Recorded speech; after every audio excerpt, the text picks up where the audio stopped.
Welcome to this session on compliance training. I'm Laura Grossman. I'm on the legal team at the IAA. And we're each going to go down the line and introduce ourselves. Elaine?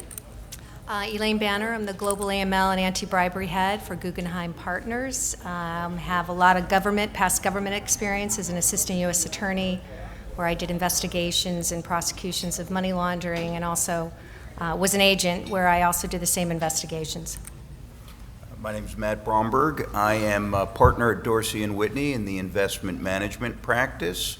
I have also been in-house as a general counsel and compliance officer, and have spent a considerable amount of time at bank service providers. So I have that insight as well. And I'm Weston. I'm a managing director at Foreside, a compliance consulting firm. I've worked with investment advisors for over a couple of decades now, and I'm in their Foreside's product division. Great, thank you. So we have an excellent panel for today. So we'd like to start by just polling the audience. By show of hands, we're just interested in getting a sense of firm sizes. So if you have fewer than 20 employees, please raise your hand. Oh, wow. Wow, that's a lot of you. Okay, 20 to 100 employees, over 100 employees, over 1,000 employees. Okay. All right. So we're going to start by talking about why compliance training is so important. So Matt, why are we running this marathon? Good question. It's interesting in that there is no training rule.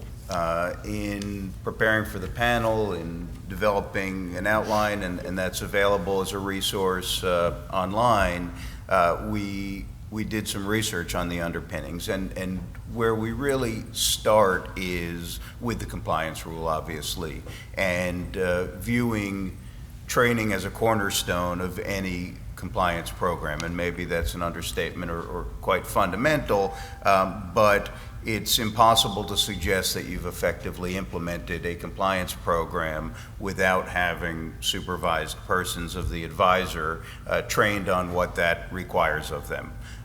So that's our starting point, and from there we read in training requirements to many regulations that don't have them, and more often, as you saw with red flags and Reg SID, with references in the OCIE observations around cybersecurity, either regulations or regulators are explicitly expressing their expectation that there will be robust training behind all of these policies and procedures. So that's the why. Elaine, do you have anything to add on the why? Yeah, I would just say a couple things in addition to what the SEC has said with regards to training. I mean, the Department of Justice, as perhaps many of you know, updated their guidance for prosecutors to make sure when they're deciding on whether to bring an enforcement action, they're going to look at, among other things, the training program and whether compliance obligations and responsibilities were well communicated across the firm. So it's something to keep in mind. Treasury also did the same thing, really, for the first time, actually issued their sanctions OFAC framework guidance on having a sanctions compliance program, which we know applies to investment advisors. And they said the same thing. Training is going to be a fundamental component of your compliance program, so we want to make sure firms are training on, especially where they have particular risks. So again, it just highlights, the focus of regulators on training. Elaine, you mentioned the SEC. Lori, what are some clues that this is very important to OC? Well, certainly with the cybersecurity observations that came out in January of 2020, there were 7, and Matt referenced those, there were 7 specific areas that were observed with respect to cybersecurity, and training was one. So it's rare that you see training actually mentioned, although Elaine's saying that, of course, that they're looking for evidence of training. This was in writing from OC that training is an important element of, in this case, a cybersecurity program, but all compliance programs. It also came up this morning in the large CCO panel that training is really a form of insurance, in that if there is a problem, people will be asking, whether that's internally or regulators, well, was there training on this? So I think it's very clear why this is such an important topic. Another informal poll I'd like to take in terms of when you conduct training. How many people here conduct annual compliance training? Virtually all. How about quarterly? A little bit less. How about monthly?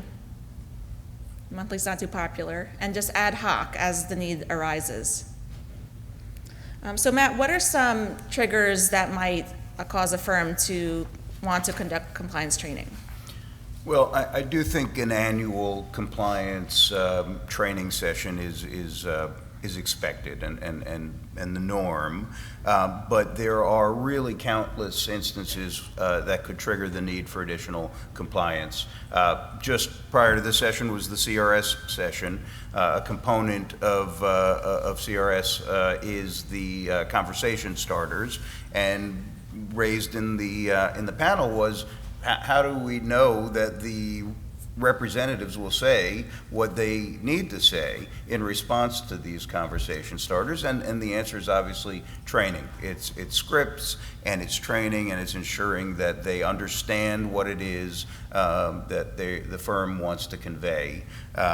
So it is new regulations, it is new business lines, it's regulatory developments, it's exams and exam findings, and it is a product of your annual review where you've identified gaps and need for additional training.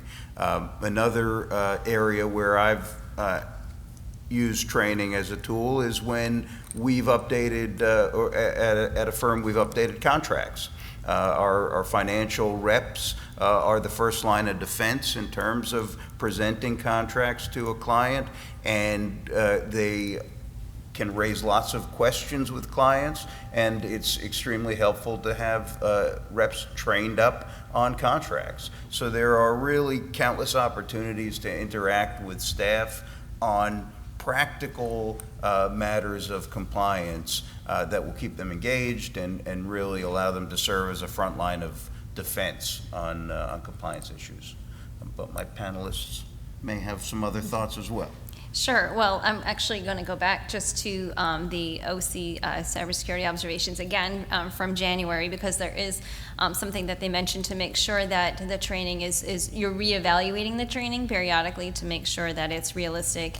And so in our view as consultants, we're advising that you want to make sure that you're training on the policies and procedures, and those policies and procedures are not just saying what you kind of do, but actually saying what you do. And so when you're training your staff, you want to make sure that you're training on what your policies are, and if they're not what is in practice and actuality, that you amend the policies and procedures. And so a trigger for training is if you're amending your policies and procedures, that you want to make sure that you're training on those amendments.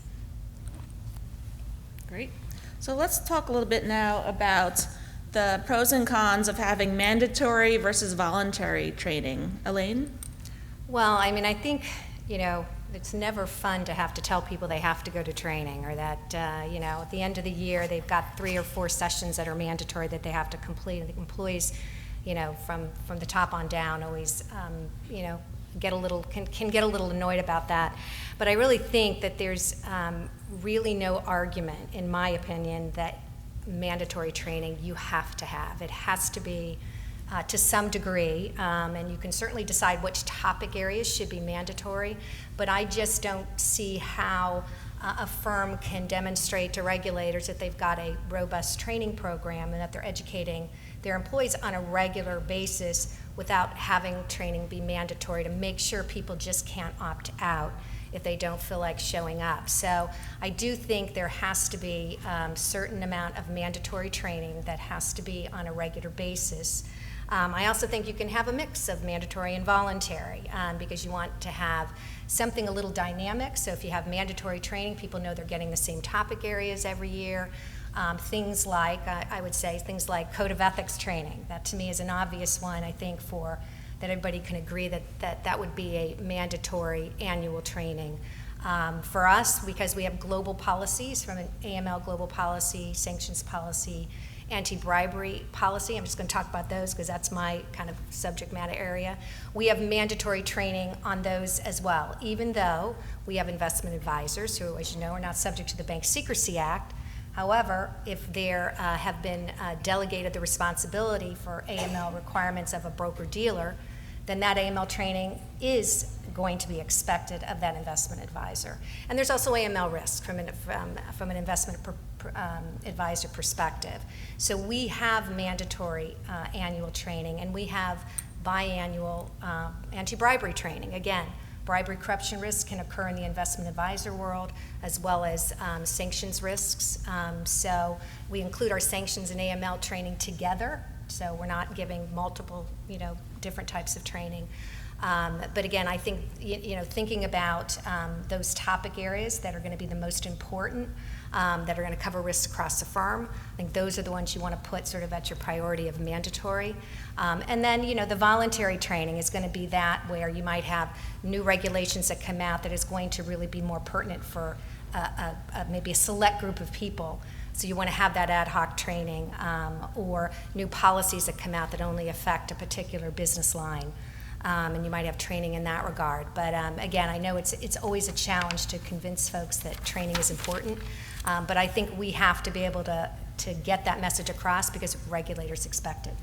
And we also talked just before this panel about it can be insurance, right? I think it's something that had come up this morning, that it can be insurance when a regulator is looking for what have you done, turning to you, what have you done as a compliance staff or compliance professional, and ensuring that your staff is aware and complying with your policies, and that the training is a really good example of a solid way to ensure that your staff is aware of the policies that you've adopted.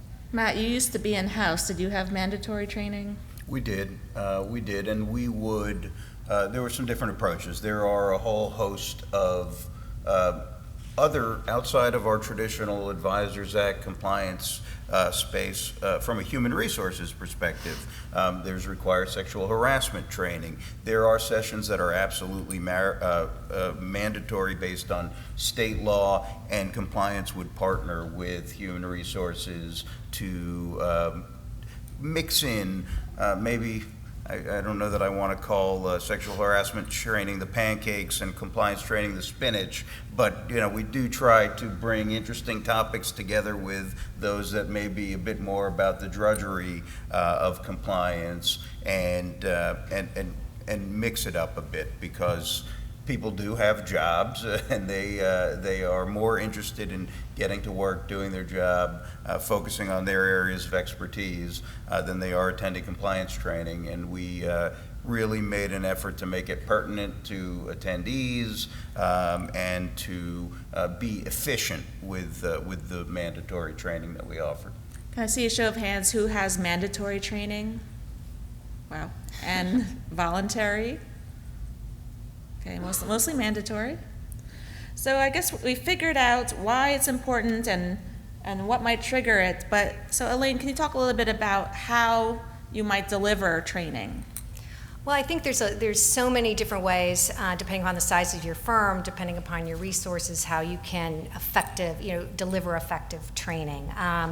One of the ways is through email. So, we use that a lot. If there are certain important regulations that have come out that I think impact the firm wide, I may send a global email. I may send an email about a particular law that is only specific to a particular business group or compliance.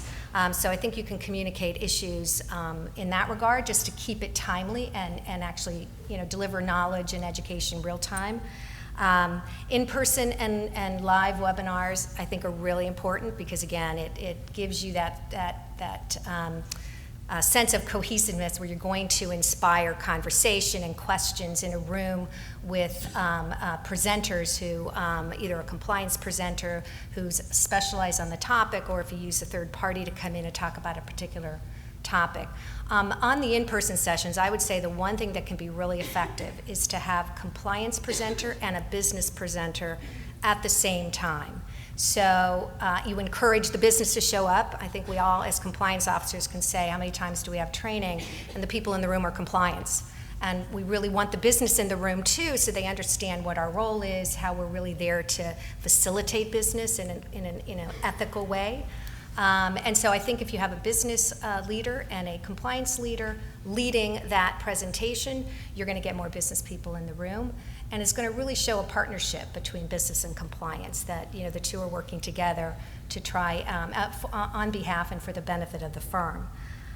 I think another thing is, external law firms. I think we're all clients of firms who will gladly come in, as Matt knows, to do an hour a session or more. And often, if you're a lawyer, give CLE credit, where you don't have to worry about creating the CLE materials. That can be really effective.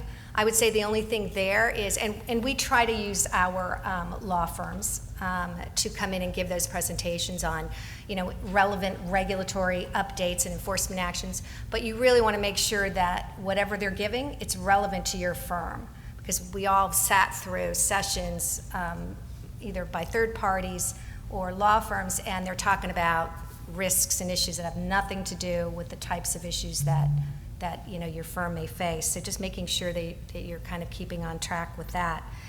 Online training to me is probably the easiest and the most efficient way to do training. But again, there's a lot of small firms here. You may not have the resources. I will say that sometimes, and I thought this, I thought online training was going to be really complicated and very expensive and time-consuming to put together. And it actually was the opposite. It wasn't as expensive as I thought. And once you've got it and you've done the subject matter, you don't want them to give you the training, you want to develop it. It doesn't have to be long. It can be adjusted every year for nominal costs, and you can give that training to a broader group. So if you have global policies like we do, we want our AML training, for example, it's online and it's across the firm globally. But we also did something unique, which was useful, is we have modules. So we have one bucket training, which is 20 to 30 minutes, but within that training, if you're a broker-dealer, you click on one link and you get more AML risks related to a broker-dealer. If you're an investment advisor, you click on that part of the training, and you have more specific AML risks and sanctions risks that might come up in the investment advisor world. So I think that's been useful because it gives people that training relevant to them, so they don't feel like they're hearing something about banking transactions when we're not a bank, and they have nothing to do with that. So I think that's really helpful. Offsites, if you can do offsites.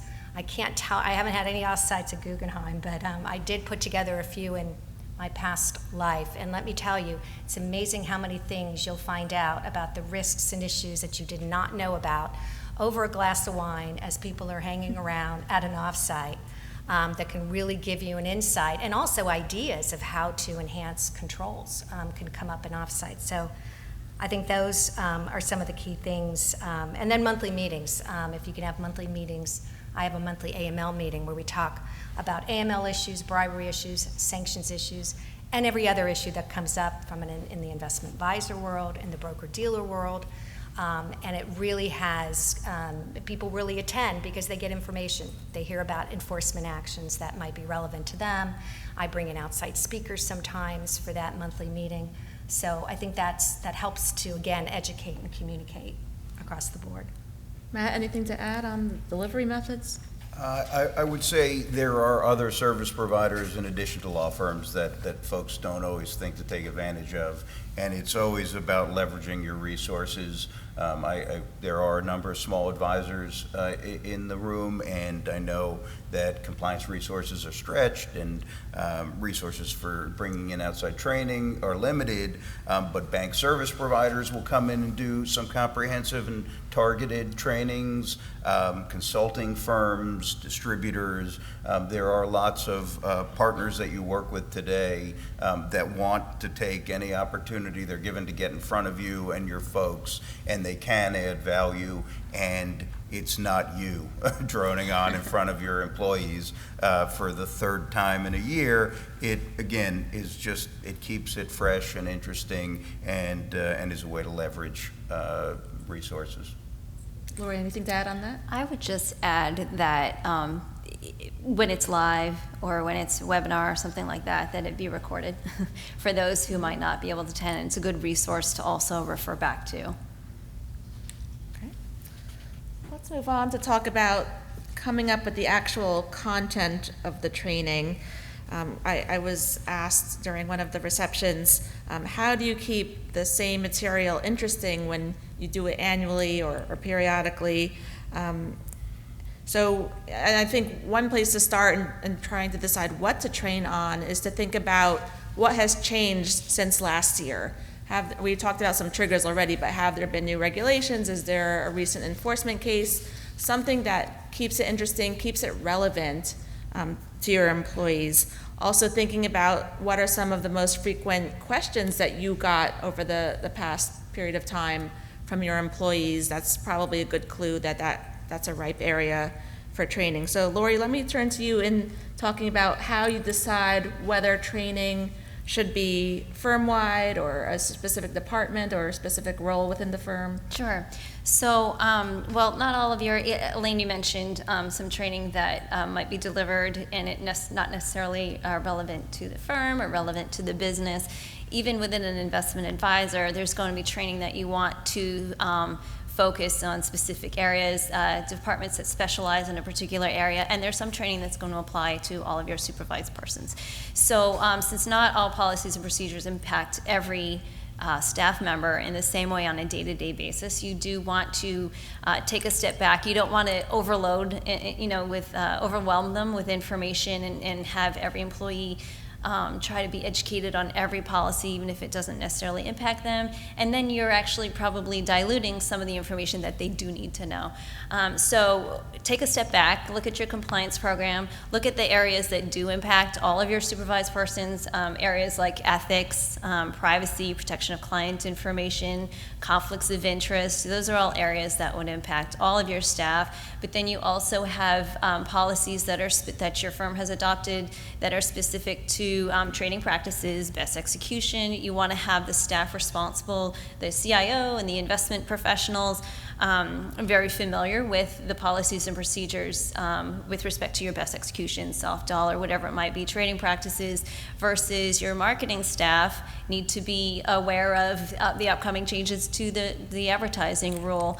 So there are different areas of your compliance program where you really want to make sure that those staff who are truly responsible day to day and should know your policies and procedures inside and out to be trained on those relevant areas, those policies. And not only that they're trained on your firm's policies, but also on what the actual rule or regulation is behind the policy, so they understand what they're responsible for. And keeping them up to date, keeping your policies and procedures up to date. I'm going to go back to the trigger for a minute. It's something that Laura just mentioned at the beginning of the slide, how to keep it fresh, right, and how to keep it relevant for your staff.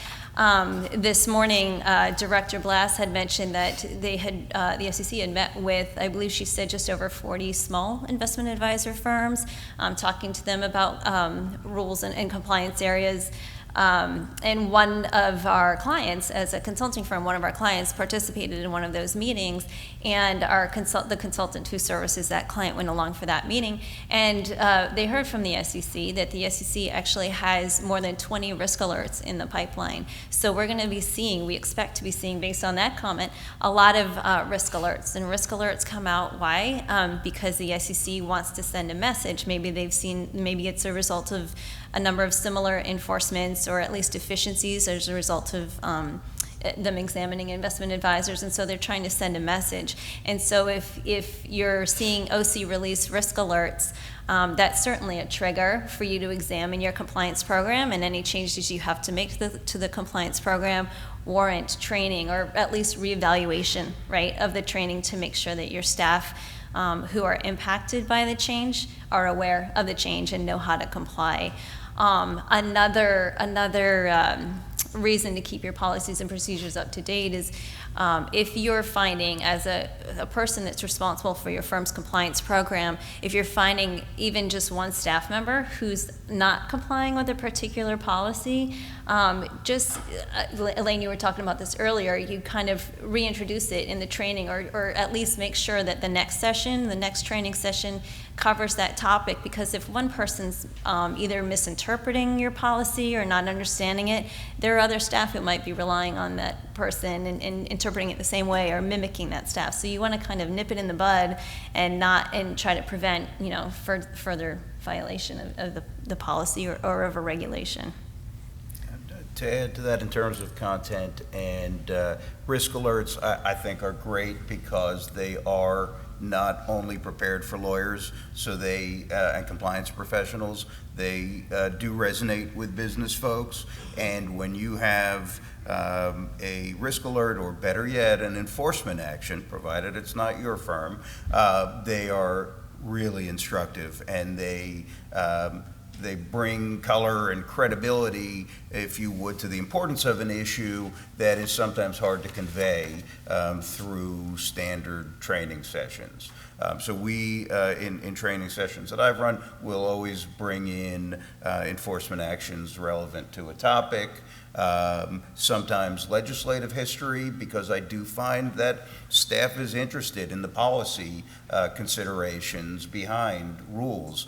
Sometimes rules are not intuitive. I'm sure that's a big surprise to everyone in this room, but sometimes understanding the policy and the conflicts of interest that may be behind a regulation can hit home for staff and get them a bit more engaged and perk their ears up a bit. Elaine, do you have some other tips on how to make training resonate with people and not just be a lecture?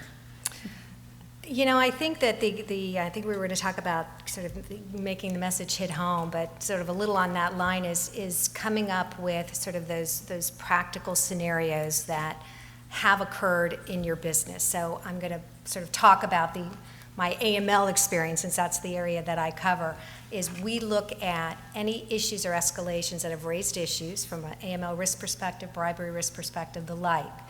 And if I feel like the escalation or the response to the risk wasn't as appropriate, didn't follow what our training and our policy says, that is something I'm making a note of, and I'm deciding on whether I'm going to have some follow-up training, or I'm going to update the existing training to make sure that those new risk areas are touched on, because I think that keeps it real, keeps it relevant, changes it up a bit. But I think you have to be able to demonstrate that you're looking at your risks and issues across the firm where you have deficiencies, and then how do you address them? What ways can you demonstrate to a regulator how you address them? Because they will look at how you've taken gap assessments, risk alerts that have come out, or enforcement actions that are particularly relevant to a firm like yours. And they're going to want to see what action you took to address that risk. And again, you can fold that into part of your monthly training or monthly meetings if you have them. You can include that in your online training, or you can include it by having a special ad hoc seminar or webinar to be able to walk through those issues. That's going to be really important, I think. So we have an audience question, which is, do we have any statistics about the effectiveness of in-person versus webinars versus online versus off-site, live, online? I don't know of any statistics, but No. or at least any feeling about what's more effective, or does it depend on the situation? So I would say you can assess the effectiveness when it's an online course and it has questions or quiz questions throughout or at the end. Even if it's not online, though, when I'm delivering a training, I can ask questions at the end, right? Usually I'm delivering it to a client firm, and so it's usually a small setting, but you can incorporate, even if you're doing a live training, incorporate your own questions. So at least you understand the effectiveness, you understand if they get it, or even create, like a little test for them to take at the end. Does anyone give quizzes or tests after a training? People love them. It's a tough question. I don't have statistics, but I think it's the most important part of being an effective compliance officer or CCO or individual giving compliance training. It's understanding the most effective way to communicate with your audience. And for folks, it's a day-to-day job in terms of communicating important compliance issues to management of the firm. And there's a little bit of psychology to it. There's a little bit of sales to it. Sometimes it may necessitate prizes, but it has to be thoughtful and it has to be tailored to your firm and your folks. And we spoke earlier, and we're going to get to this, I think, a little later on, about a firm that uses Family Feud.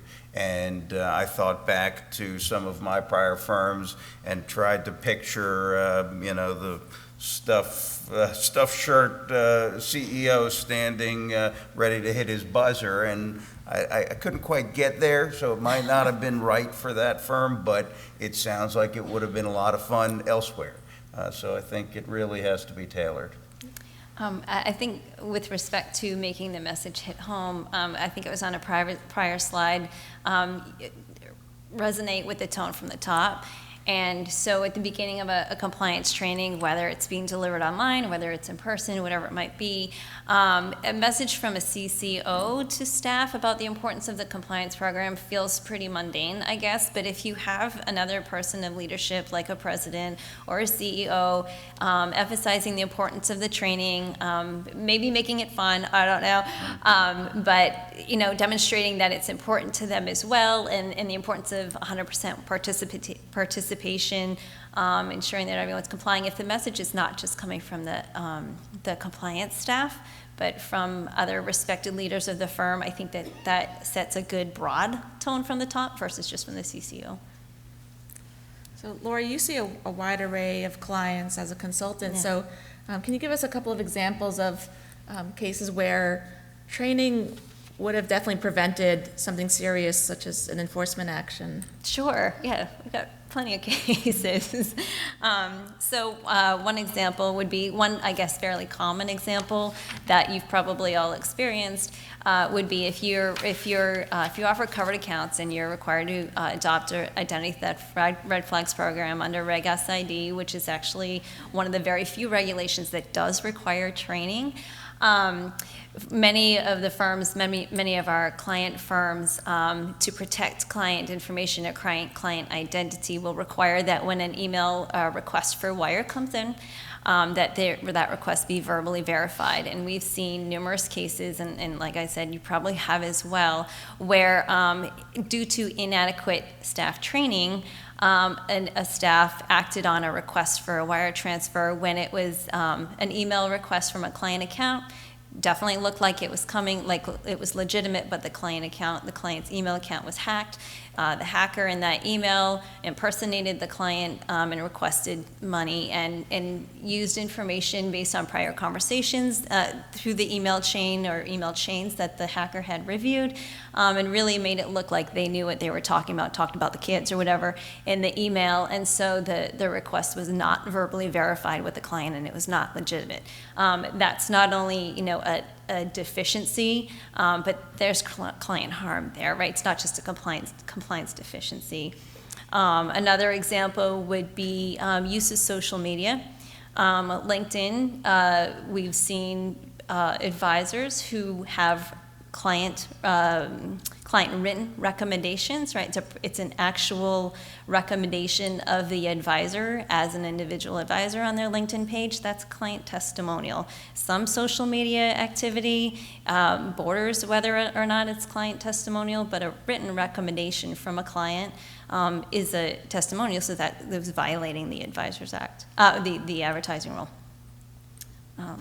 I have more. I can give you another one. I can give you one more. I'll take another one. Sure. And this one we see is fairly common, and it's a little bit of a gray area. However, if you're, we've seen firms that will thank a client for a client referral with a gift, something of value, usually a gift card, in that incense the client who gave the referral to give more referrals, and you're kind of triggering the solicitor rule there and rendering the referring client a solicitor, which, there's specific requirements under the solicitor rule. And so that's a an area that with adequate training, individual advisors might not go off willy-nilly on their own and start giving these thank yous where they feel like they're doing a good thing, but inside, of course, they're trying to incent more referrals, and again, that could trigger a regulatory violation under 20643. So, Matt, I think it's important to balance the frequency of training. What can you tell us about some ways to think about timing? We've talked a little bit about folks' practices in the room, and I think we're all in agreement that an annual training is required. I like an annual training to follow the annual review or a risk assessment process so that there are fresh examples, or at least highlighted for the compliance team, are areas of weakness that can be emphasized during an annual training. So in terms of the broader compliance calendar, I like to see those 2 events or 3 events if your risk assessment and annual review are different instances somehow linked.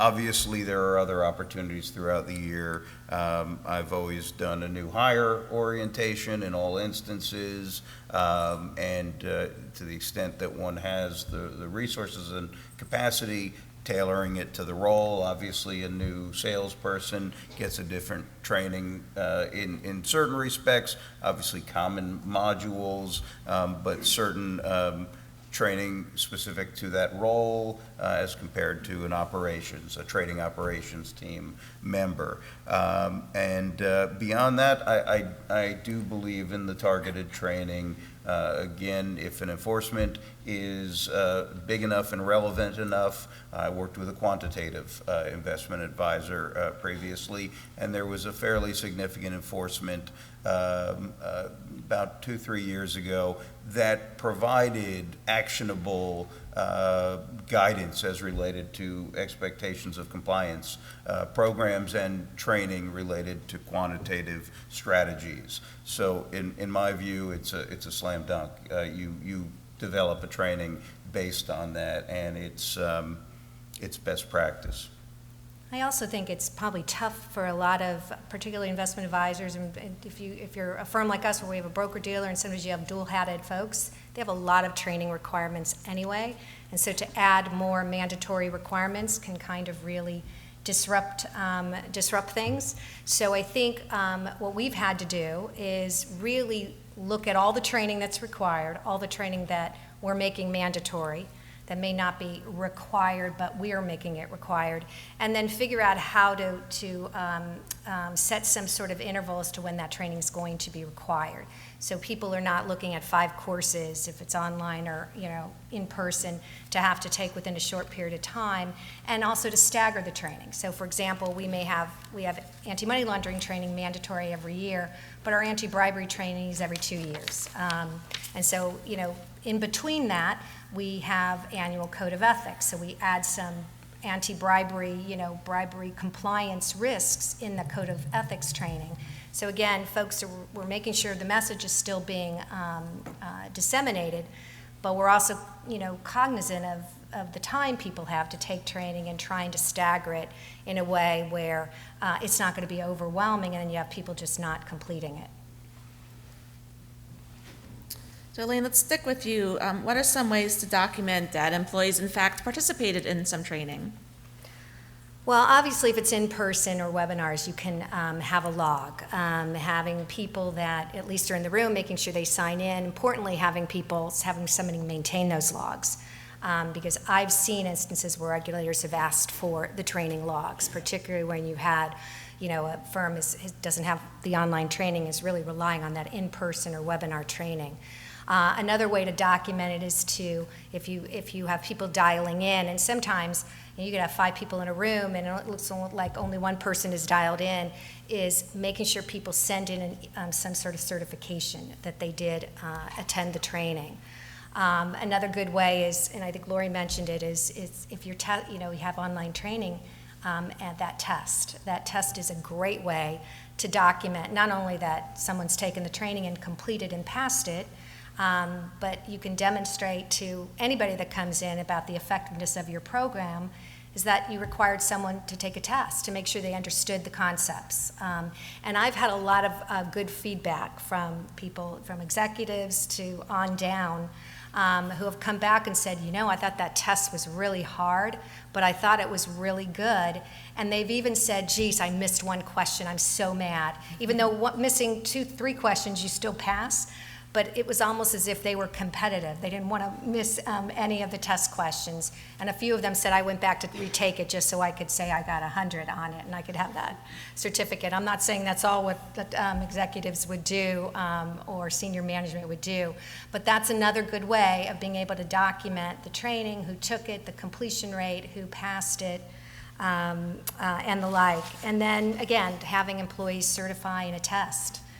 Periodically. Again, to me, it's not the best way to show, to document training, but it is something that at least you can show that you have discussed these concepts, someone has certified them, they've acknowledged that they, dialed in, they listened to the course.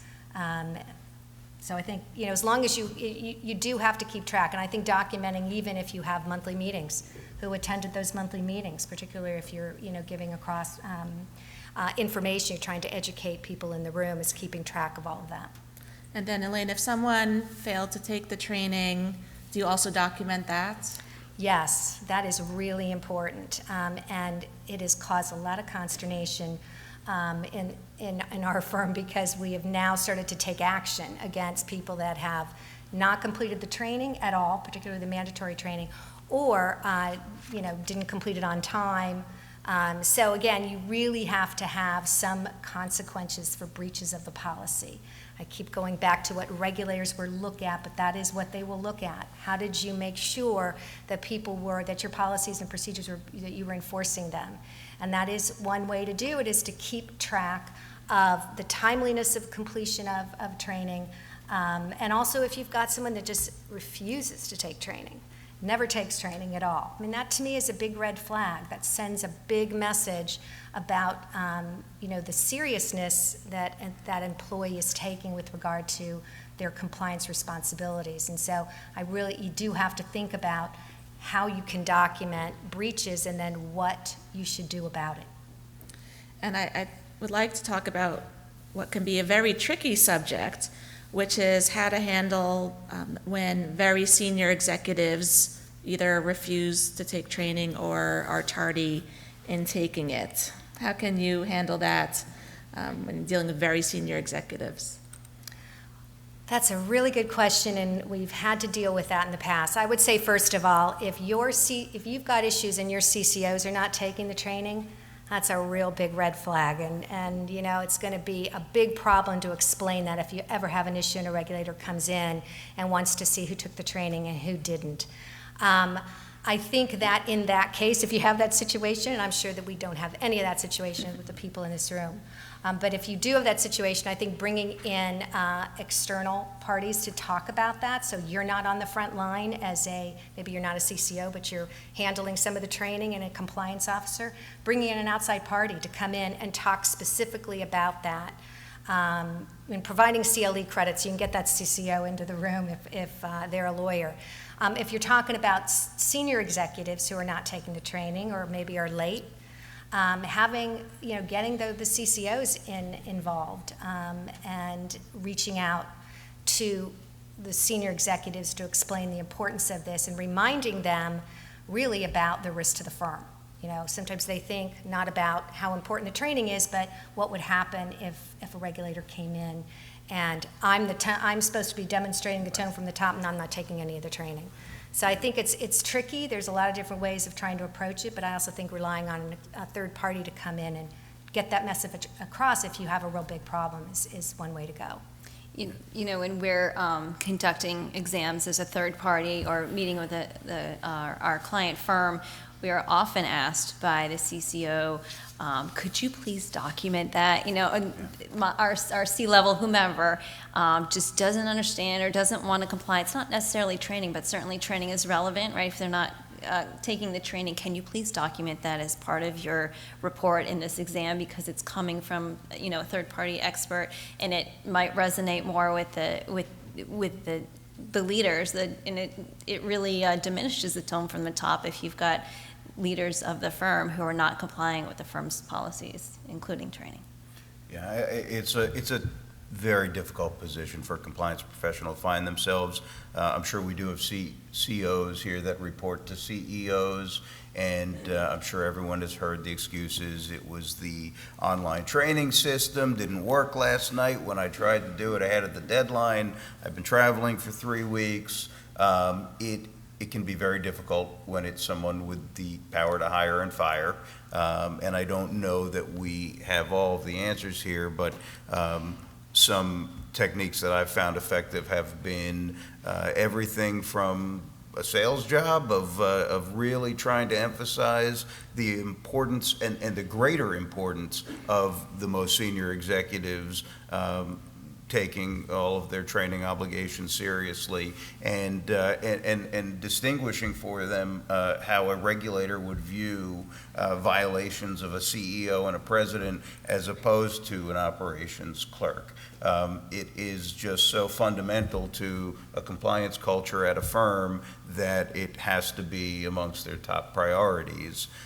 For those that still don't get it, then I do think it is helpful to bring in backup. No one feels good participating in CYA type exercises of writing memos and sending emails to go on record to protect yourself down the road, but you enlist a trusted advisor. If you have funds, maybe a trusted board member. You bring in outside counsel for a conversation as opposed to a memo. But it can cause a tremendous amount of stress to compliance professionals, and sometimes just conveying that can get through to a CEO. So. And fundamentally, it's really important that they set a good example for everyone else so that everyone's more willing to do the training.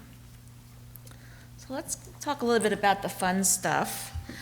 Lori, can you keep training entertaining? Sure. So we've kind of touched on it a few times, and Family Feud is one example. Fun and games sounds a little bit childish, but it is fairly effective. People kind of sit up, and depending on your firm culture, might want to participate. If you keep it short and you keep it relevant, they're more likely to retain it. But if you make it engaging and you make it more interactive, whether or not it's fun, but if you make it interactive, they're also more likely to retain it. I was just last week, I had to do training to our staff, and I had like a day to come up with something fun. So I didn't really come up with something too fun, but I came up with a quiz, and it was only a 10-question quiz. Our staff got really competitive pretty quickly on who knew the answers. I was surprised. So if it's not just sitting there listening to us drone, then you tend to get more participation and retention. Again, we talked about keeping it relevant, right? And if it's not really relevant to the staff, they should know about the topic, but if it's not relevant to their day-to-day, or it's not something that impacts all of your supervised persons, maybe gloss over it, make them aware of it, but keep it focused and relevant for them. And prizes. Prizes also encourage participation. Yes, sticker, whether it's a sticker, whether the quiz that I was talking about last week, we had 3 people that got all 10 questions right, and they just got swag that we bring here to our booth, and they were so excited about it.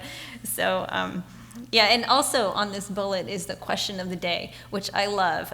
We haven't rolled that out, but I saw that on this. We were talking about that. I saw this on the slide, and I think even if I just think that's a great idea. Just a tidbit, a compliance tidbit that you put out to your staff every day, and then maybe you do have this random pop quiz one day, or it's part of a lunch and learn or a coffee with colleagues, something where you've got like free food, always brings them in, right? And you start quizzing them there. I think the question of the day, oh yeah, I got that one right because last month it came on my screen when I logged in and had this bit of information. So whatever you can do to make it more not just mundane, I guess, and more interactive or more fun is going to help your staff retain the information that they need to know. I'd be curious for everyone's best training story. Mine was very unintended. I was at a 40-person firm. We had 4 sessions of 10 to keep it a bit more intimate. We found ourselves in a conference room where the air conditioning wasn't working. It was a warmish spring day. Folks were sweltering, and we decided to take it outside. Not everyone can do this, depends on where you're located, but it just changed the dynamic of everything. We ended up, we were in a corporate park, but there was a little picnic area. It was sunny and bright, and people just brightened up immediately and engaged in a way that they hadn't before. So it really makes a difference. Elaine, does your firm give out any prizes? Yes, we, if we have a cybersecurity team who I just think is doing an amazing job. They send, and I'm sure a lot of your firms do this because of the cyber risks, they send phishing emails all the time. And trying to, fool you into clicking on a link or responding. And if you do well and catch it and send it to the little phishing icon to let them know you're reporting it, if you do so many of those and you get them right, they'll give you an Amazon gift card. So you can actually had one call me because I actually thought I screwed it up, and I sent it to the information and security person saying, I'm not sure, but I think this is you guys messing with me. And she said, yes, and if you click on the phishing email, you'll get your Amazon gift card. So I think that's one thing to keep, again, it gets people a little bit excited, makes them feel good about having caught this. I think if you can catch a cyber a phishing email, that's a really important thing to be able to know how to do. The other thing that we do is, which I was surprised as to how this resonated, it's really not with regard to training, but it was, we give out every year a compliance award to a business person. Could be a business leader, could be, a business employee that's not in a high-level position, doesn't have to really be, it's not position-based. And it's really based on how well they've worked with compliance, whether they've identified issues, just their partnership. And I've been stunned by the people that have stopped me, and I've had nothing to do with the selection, but who have stopped me and said, I got that award. I just felt really good about it. And I'm talking about senior people who have been given the award, because I think it makes them feel like they are partnering with compliance and feeling good about their compliance responsibilities. So I was a little surprised. I didn't think they'd be so impressed. Didn't come with any money, but it just came with that award, and it was on the website. And I was surprised at how well that they took that. So again, another way to sort of give people kudos. And Lori, just a few more ways to make training fun and keep people engaged. I've actually seen a firm make up mock diplomas, XYZ advisor, you've graduated from this training course. So I think that's fun. Yeah, I've seen the same. We have a client who's branded their training program, right? So they took ownership of the training program, and it, I think, made it more resonated more with the employees that they're participating in this program, and then got some kind of certificate or diploma for completion. And if you're, the second bullet here, course catalog, if you have the ability to use like an online vendor where you have courses and you can make required courses, like if you think about it like in college, these 3 or 4 you have to do annually, and these are required, and then you might have electives and let them select from a number of different courses, and if they complete all of the courses, or 8 courses or 5 courses, whatever it might be, that there's an incentive. It's a sense of pride, I guess, that you establish in them, that they've been able to pass the compliance program courses. And credentials is another one, of course. Certainly the one that I'll mention here would be the IACCP, sponsored by the Investment Advisor Association. And so if you have the resources to be able to sponsor your employees for that, that's an excellent program. I can vouch for it because I've got that designation. But there are other courses out there too. It really solidifies each of your staff's compliance knowledge, right? So they can come back to the office, or they can employ what they've learned and what they know through the courses and through the CE, and apply them to your compliance program and keep it strong. And probably the key to compliance training is free food. Right, so I mentioned that one earlier, right? In the brown bag lunches, we have coffee with colleagues, which is in the mornings, and we have Danishes or whatever the continental breakfast is. Bringing in, offering free food just brings them in anyway, right? And then you've got their attention for a limited time and try to give them relevant information that they need to know to keep your compliance program strong. The only thing I would add to that is if you're going to do the lunch and you have a sign-in, make sure you tell them they have to sign in after the course is over, so they don't come in and grab the food. We've actually started to do that a little bit more, just to make sure we can at least force people to stay in the room to listen for an hour if they're getting a free lunch, and then they can sign out and get credit for it afterwards, so they can keep in mind. And we talked about Family Feud, there's also Compliance Jeopardy. I'd love to hear any other game shows that people base their training courses on. Any questions or comments, any fun ideas that you use at your firms? Yes, in the back. I actually did an escape room. Wow, Oh, fun. She did an escape room, for those of you who couldn't hear. that's great. So all the things that should not be done. Until they told me what was wrong, I didn't let them out of my office. I like that idea. They really stick with them when they're looking for the. Love that idea. That's great. Any other fun? And they can't go home until they do it. That won't work with the firms with over 100 people in your office. Any other fun things people would like to share? Do compliance Quizzo. We work in teams and we sort of like it, whoever does like Quizzo, you got a question, you gotta come up with it. That's what it is. We used to give out prizes, and I don't know why we kind of stopped, but just bragging rights, we got nice for. That was Compliance Quizzo. Any final comments? Yes? Just in an Olympic year, it's fun to do Olympics with gold medal, silver medal. We've done that. It's been really, really successful. Great ideas. Well, we've come to the end of our time. Thank you all so much for your attention, and thank you to our wonderful panel.